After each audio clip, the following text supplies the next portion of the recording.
Alors, est-ce qu'on peut considérer que dès la conception, ce petit bébé a une âme ?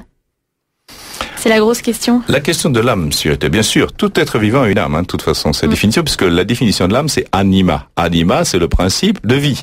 Donc, les plantes aussi ont une âme. Personne n'a jamais dénié l'âme aux plantes, ni aux animaux, ni aux hommes. La question, c'était de l'âme spirituelle. La spécificité de l'âme spirituelle, c'est qu'elle est créée directement par Dieu.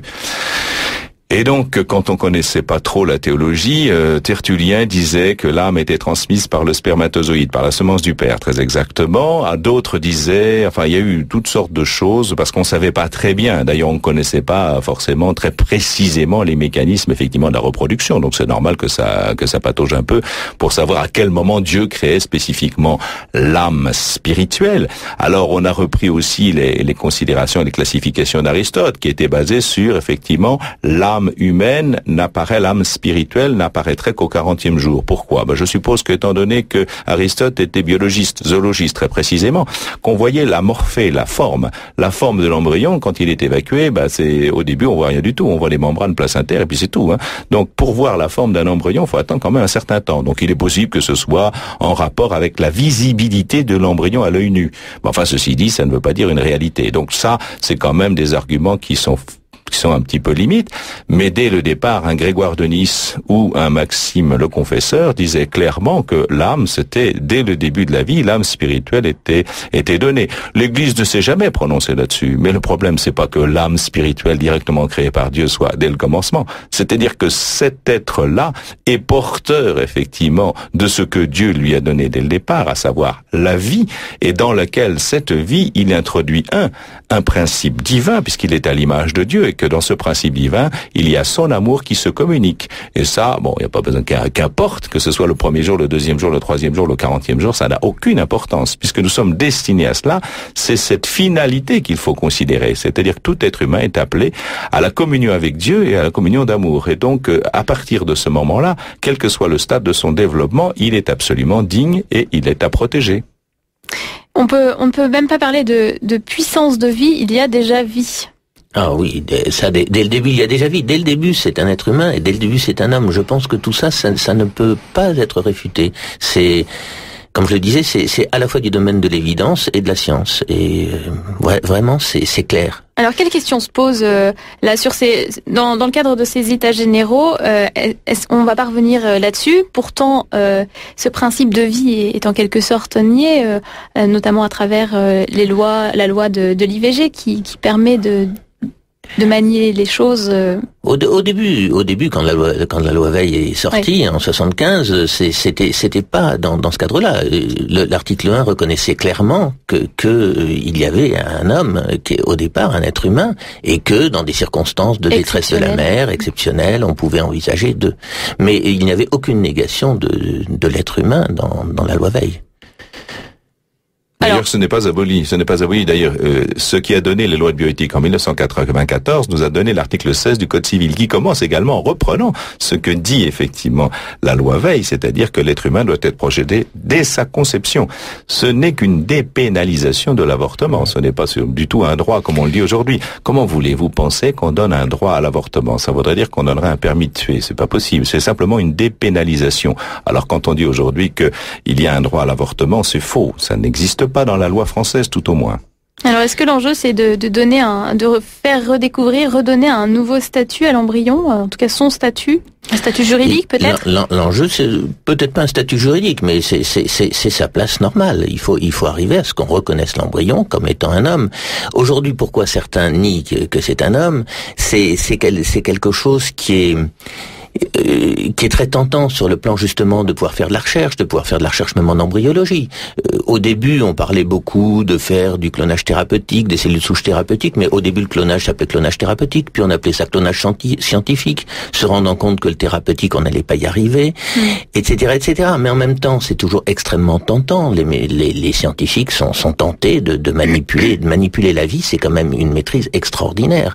C'est quand même, c'est une grande tentation. Mais ce qu'il y a dans ces affirmations que l'on entend de temps en temps à la télévision, que l'embryon n'est pas un être humain, c'est qu'en fait, on retourne. Il y a un certain laïcisme, ou je sais pas comment on peut appeler ça, qui devient un dogme. C'est-à-dire, le dogme devient, ce n'est pas un être humain, et que c'est une contre-vérité.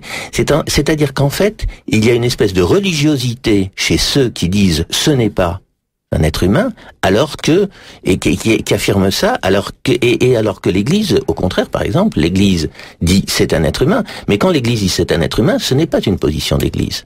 C'est une position de morale naturelle. Je voudrais intervenir à ce niveau-là. Les définitions sont très précises.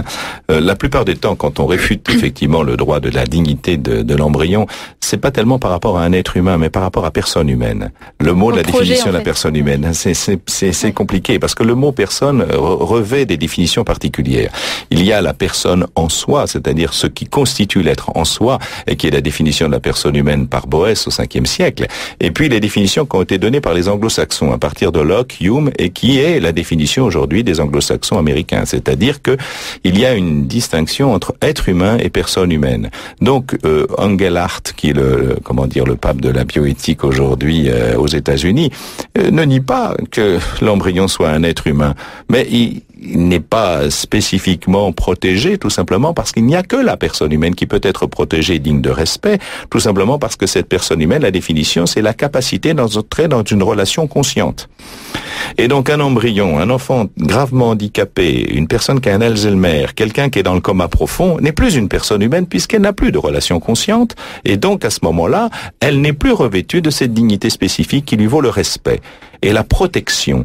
Et donc, voyez, c'est ça, cette distinction qui est faite entre être humain et personne humaine, qui apparaît très très clairement dans les livres de bioéthique anglo-saxons et qui apparaît déjà dans l'article 16 du Code civil français, où on emploie deux mots, dignité et respect, par rapport à deux autres mots, être humain et personne humaine. Donc regardez bien cet article, c'est assez étonnant. Ça commence à s'introduire, cette distinction. On fait une distinction entre être humain et personne humaine, et introduisant ainsi une discrimination qui est fondée sur quoi? Sur pas grand-chose au fond, parce que c'est un développement continuel, et que même la définition de l'embryon et du fœtus sont des définitions humaines, comme l'enfance, l'adolescence, le vieillard, etc. À partir de quand commence l'âge, on parle de troisième âge, on sait plus comment appeler les vieux maintenant, parce que justement on sait plus donner des définitions. Enfin, c'est toujours la même personne qui est portée par cela, qu'elle soit vieille, qu'elle soit jeune, etc. C'est toujours la même personne. Et là, nos définitions sont quand même extrêmement artificielles. Ce sont des conventions. Donc, est-ce que ces conventions, par des mots, vont introduire une discrimination?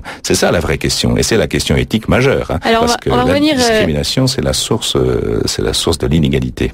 On va revenir sur toutes ces questions avec vous dans 2 minutes. Une phrase qui résume assez bien ce que vous avez dit. La Congrégation pour la doctrine de la foi a ressenti le devoir de réaffirmer la dignité et les droits fondamentaux et inaliénables de chaque être humain, même dès les premiers stades de son existence, et d'expliciter les exigences de sauvegarde et de respect que requiert de tous la reconnaissance de cette dignité. C'est un extrait de la conclusion de la publication de Dignitas Personae, une instruction publiée donc par la Congrégation pour la doctrine de la foi.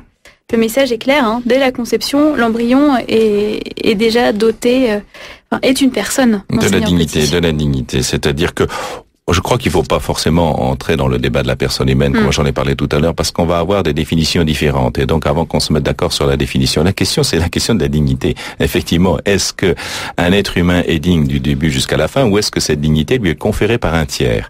S'il est digne en lui-même, tous les êtres humains seront défendus, et c'est ça le principe d'humanité. Le principe d'humanité, c'est que les plus faibles soient défendus. C'est ça le principe d'humanité. Alors que le fait d'octroyer une certaine forme de dignité à partir d'un certain stade ou d'un certain seuil de santé, ou parce qu'on a établi des normes, parce qu'on dirait qu'en deçà de ces normes-là, la vie ne vaudrait pas d'être vécue. Mais qui peut décréter que la vie d'un tel ou d'un tel vaille d'être vécue? Et donc c'est un droit octroyé, et là c'est tout à fait autre chose. Ça veut dire qui va se l'octroyer, ce droit? Est-ce que ce sont les parents? Est-ce que ce sont des scientifiques? Est-ce que c'est un gouvernement? Tout ça, bien sûr, a fait le lit du totalitarisme dans les années passées. D'autant plus qu'aujourd'hui on parle beaucoup du projet parental sur l'embryon, c'est très lié. Oui, mais c'est complètement ce que dit Monseigneur Petit, c'est-à-dire c'est d'autres qui décident de la dignité, alors que la dignité, elle est intrinsèque à l'embryon, à l'être humain. Alors nous avons une question d'une auditrice, Hélène, bonjour. Oui,